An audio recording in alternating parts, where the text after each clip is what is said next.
Hello, hi, good afternoon, how you doing? It's Jim. Welcome back, welcome back, welcome back. Last week on Tuesday, I published a video, the top 10 bands of all time, according to Jim. My top 10 bands, nobody else's. It's not a top 10 list of the greatest bands of all time as voted for by everybody. No, it is my own list of bands that I have loved and continue to love and will do forevermore. Now, it is not an exhaustive list because that top 10, there were records, or bands rather, that were sort of jockeying for position, that went in, went out. Should I be including this, shouldn't I? And I had to be really, really brutal and be honest with the music that I want to be in that top 10. It was a difficult decision to do.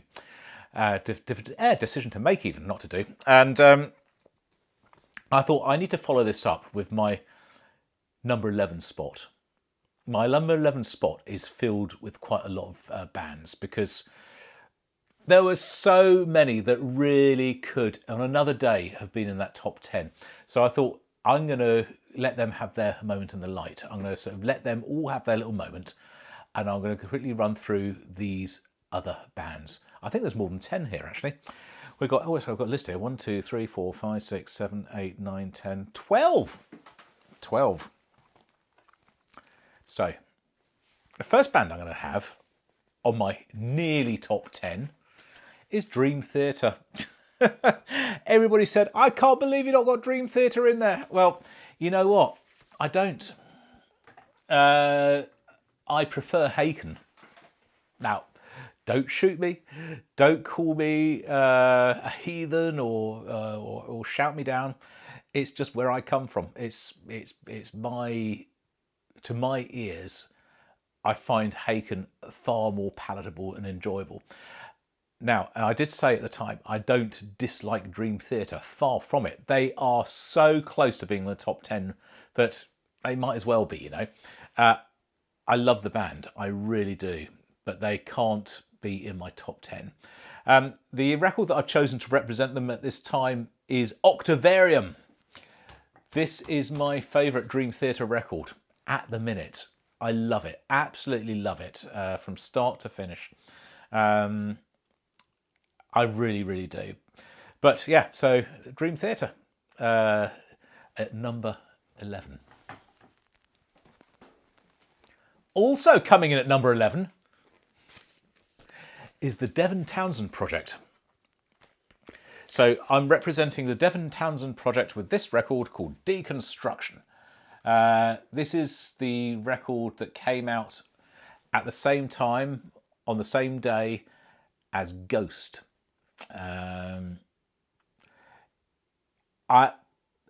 Devon Townsen, I couldn't really put in this list at all. He's right up there, but I'm going to do another one, which is going to be looking at solo artists. So bear that in mind. Devon Townsen project as a band is almost perfect, but it's not quite there, not quite in the top 10 of all time. If this was an inclusive thing of Devon Townsen and all his output and it could all be done as one big band, then absolutely that would be sort of pretty much near the top of my entire list, but it's not. Devon Townsen project is fantastic, absolutely fantastic. How many records did they do? They did these 4, so it was Deconstruction, Ghost, Addicted, and Key. They did Sky Blue, Epicloud, Z2, depending on where you come from, the second Ziltoid record. What was the other one? Go on, Transcendence. Plus a few live ones as well. Incredible band, absolutely incredible band, and really, really on another, he might have been in my top 10. Just not quite there. Nothing wrong with them at all, but they are just pipped out of there by all the other ones that are in my top 10. So at number 11 is the Devon Townsen project. Also at number 11, can you believe it? How many 11s have we got? Is the Hudson Brothers. the band from Finland that I've known for but a year, maybe a year and a half perhaps, introduced to me and the channel by Rudy Becker. He, I think it's the first thing he ever asked me to listen to, was Peace Patrol by Hudson Brothers, and I was absolutely smitten. I was blown over, bowled over, blown away, whatever the phrase is. Incredible, incredible, incredible band. I don't know them enough yet. There's a lot of music of theirs that I've not heard, and I'm loath to put them in the top 10 because there's more stuff to listen to. What I've heard so far is absolute dynamite. I love it, absolutely love it, and I think they are a phenomenal band. I'm very excited to be seeing them later this year in December, and they'll be playing in London, and I am hopefully going to go. New record coming out very soon, 25th of October. Mark that in your diaries because it's coming up, the new album. But yeah, Hudson Brothers, absolutely phenomenal band, and just outside the top 10, just outside. This one I don't talk about very often, but it is one of my favourite bands of all time, but literally just outside it. It's Wishbone Ash, represented by their famous Argus. Incredible band, incredible band. Very difficult to classify. I'm not quite sure whether they are quite classic rock, hard rock, or progressive rock. They kind of do a little bit of all of it, and are of the same era as a lot of the 70s prog that we listen to on the channel. I first heard, I think this album actually was the first thing I ever heard from them, and that was maybe 20 years ago. And what impressed me almost more than anything was it was the composition, it was the songs, but there was one song in particular, and it was I think, which song was it? It was I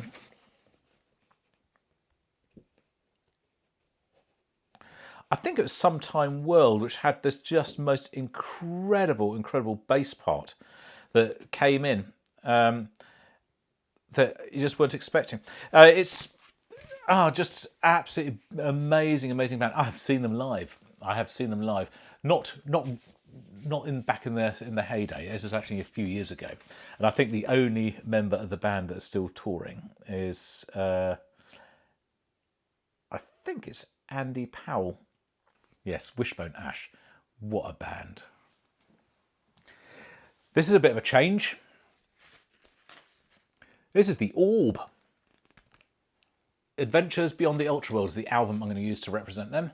The Orb is an incredibly important band to me. Been part of my life since the very, very early 1990s, and almost as much as soon as they were around, they started working. Though what they were able to do with samples and really creative sampling and lessons in ambient from Brian Eno, sort of mixing these things, it's just sensational. You've never heard music like it. There's a lot of it now. People have followed down that road and done similar things, but at the time, it was, for me, I wasn't aware of anyone else doing it. It was absolutely groundbreaking, and it was music that fitted into a lifestyle that I was in at the time. Perhaps where I was listening to Ozric Tentacles and other bands of the ilk, if you kind of know what that means and where that was. But yes, the Orb were and remain an incredibly important band to me. Electronic, just two people, but they are a band. They work together. They still do live stuff. They are working and touring now. Really, really good. I've played them on the channel a couple of times. So if you don't know them, have a search of those videos.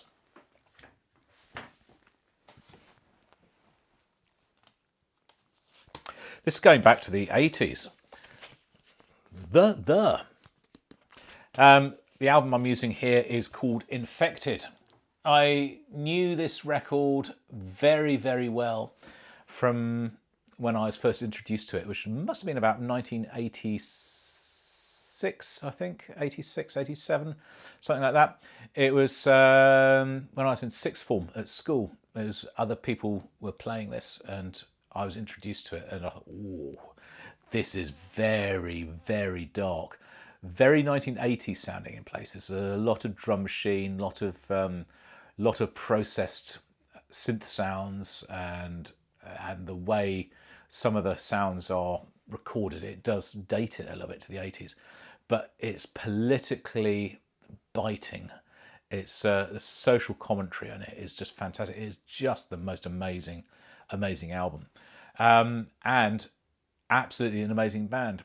I almost thought about including this in my solo artist thing because it's pretty much Matt Johnson, and he is surrounding himself with musicians, but it's not Matt Johnson with band. It is because it is called There is a band.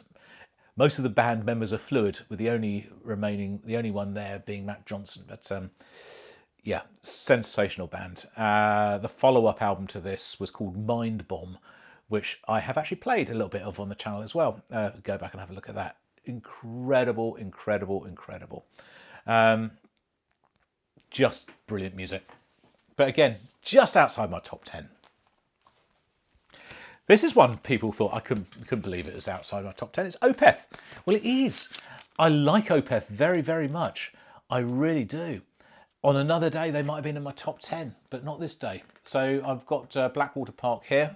It was one album of the month a few months ago. Can't fault it. I really can't.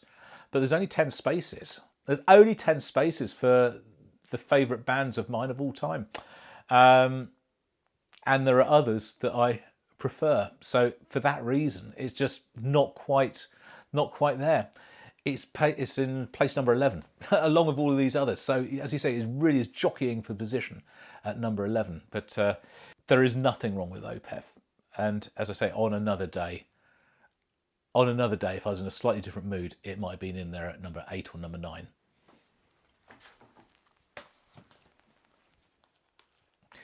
Right, this band so nearly made it.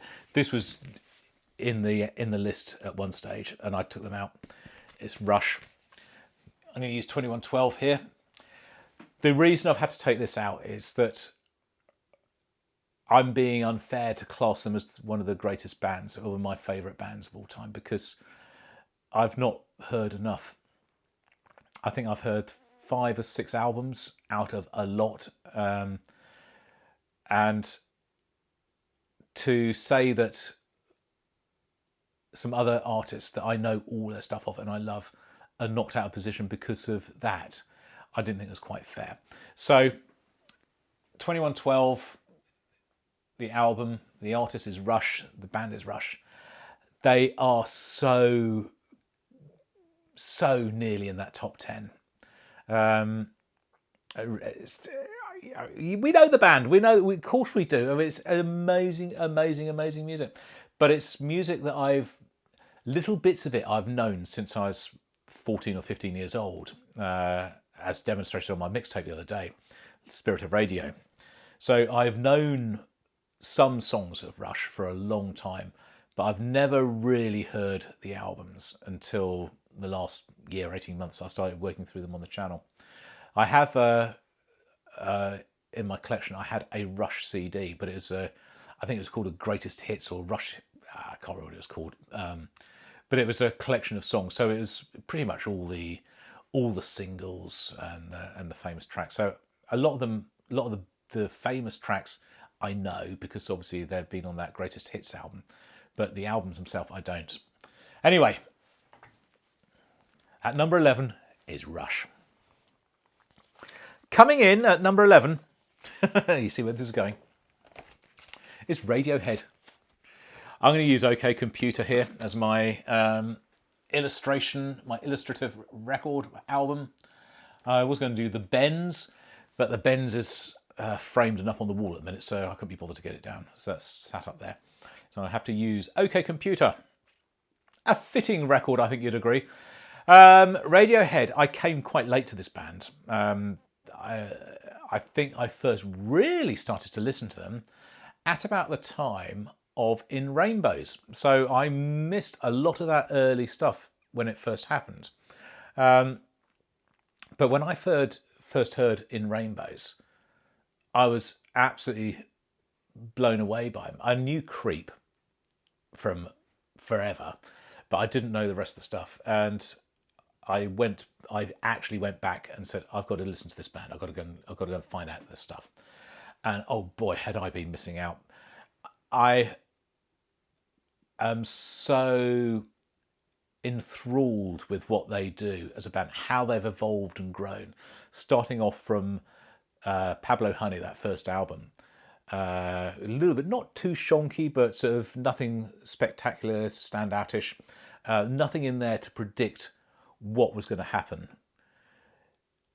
The Bends was where things really started to get interesting for Radiohead. And they followed this up with OK Computer, this album.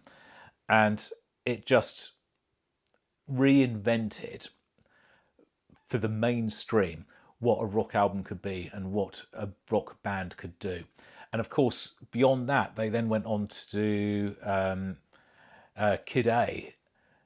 And it's a rock band now being influenced by Aphex Twin and doing electronics. And it was unheard of, and that they were doing this.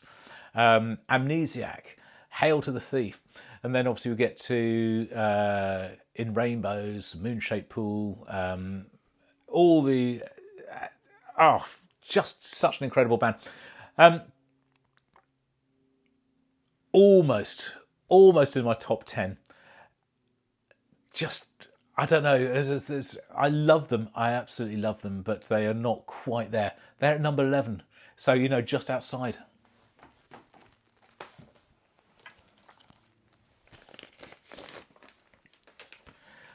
Coming in at number 11. It's Riverside. The record I'm going to choose to represent them is Shine on New Generation Slaves. Songs, if you will. Riverside was introduced to me and the channel via a reaction to the song on here, Escalator Shrine. And that was enough for me. From that moment forward, I knew this was going to be a band that was going to be very important to me. And of course it was. I went on to listen to and buy everything they've ever done. I have seen them live. I've followed them. I'm a member of the fan club even. I mean, how crazy is that?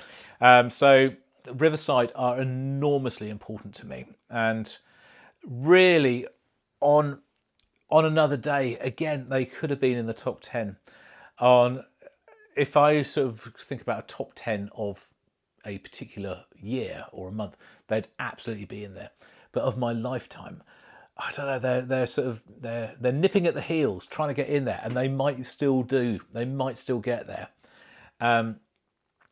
Just at the minute, not quite. I need to see them live more. I really do. And I think they could get in there. They could usurp one of the other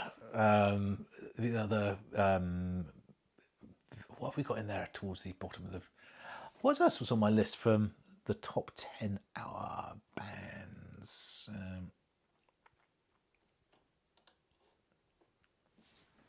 It's difficult, isn't it? Because they're all amazing. AC/DC, I think, is in certain trouble. They might get you knocked out. Oh man, I don't know. They're the only ones really that might possibly move. But I've known them forever, and I love them. Absolutely love it. I don't know. I don't think they could go. I don't think they could go. Oh no. Oh no. Anyway, Riverside, number 11 on my list of top bands of all time. It leaves one band. And then finally, coming in at number 11 in my top 10 list, it's this guy. This This guy, this band. This is Millian. Of course it is. You didn't think I'd forgotten them, do you? Didn't think I'd forgotten Millian. Hugely important band. Massively loved. I love them. I really do. I've seen them live. I've been involved in online chats with the band, with Lucy, with the community. It is an incredibly important part of my life.